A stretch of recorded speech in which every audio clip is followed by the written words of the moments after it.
Coming up this time on the DX Engineering channel, let's turn this into this.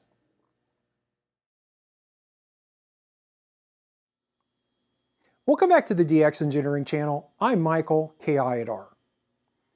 With the closing of MFJ, brands like Cushcraft and Highgain have all but disappeared.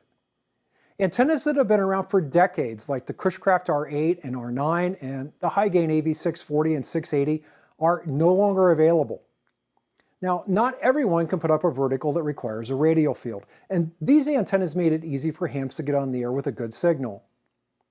To help fill in that gap, we found an antenna made by Chelegance called the KC4. The KC4 is a radialist vertical that works on 10, 15, 20, and 40 meters.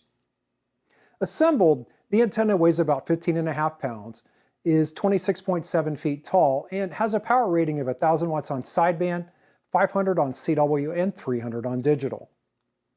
So let's take a quick look at the assembly of this antenna. I've laid out all the parts and printed out the manual. The antenna includes the tools necessary to assemble the antenna, including 2 wrenches, an Allen wrench, and a socket wrench. Starting with the main support, simply slide the U-bolt mounts onto the support. After aligning them, tighten the nut and add the U-bolts.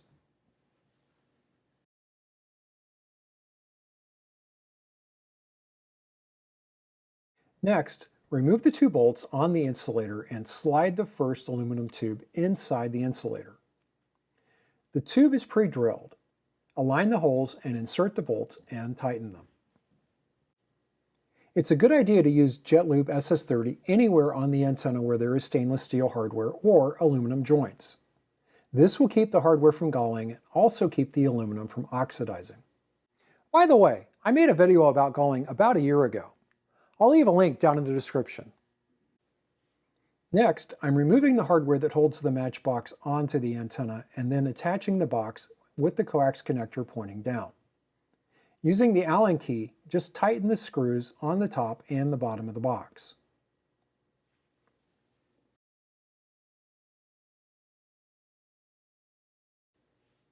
Finally, attach the wire on the side of the box to the radial clamp.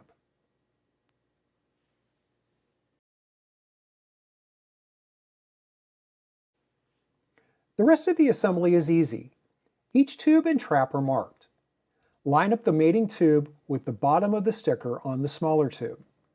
You should also see a Sharpie mark on that tube as well. Rinse and repeat until your antenna looks like this.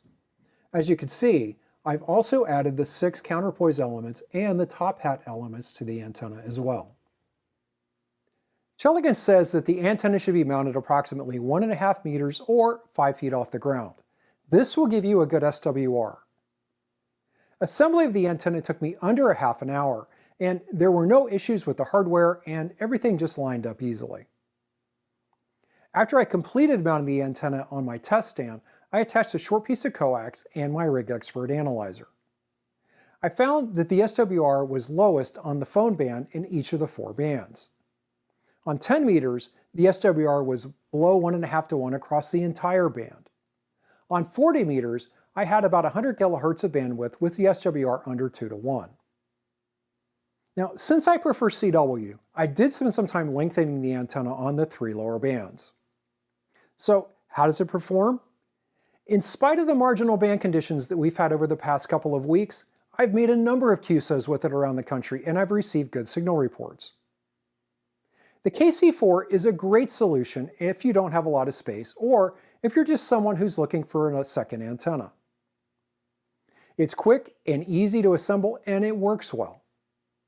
And as of this recording, the antenna is in stock and it's ready to ship.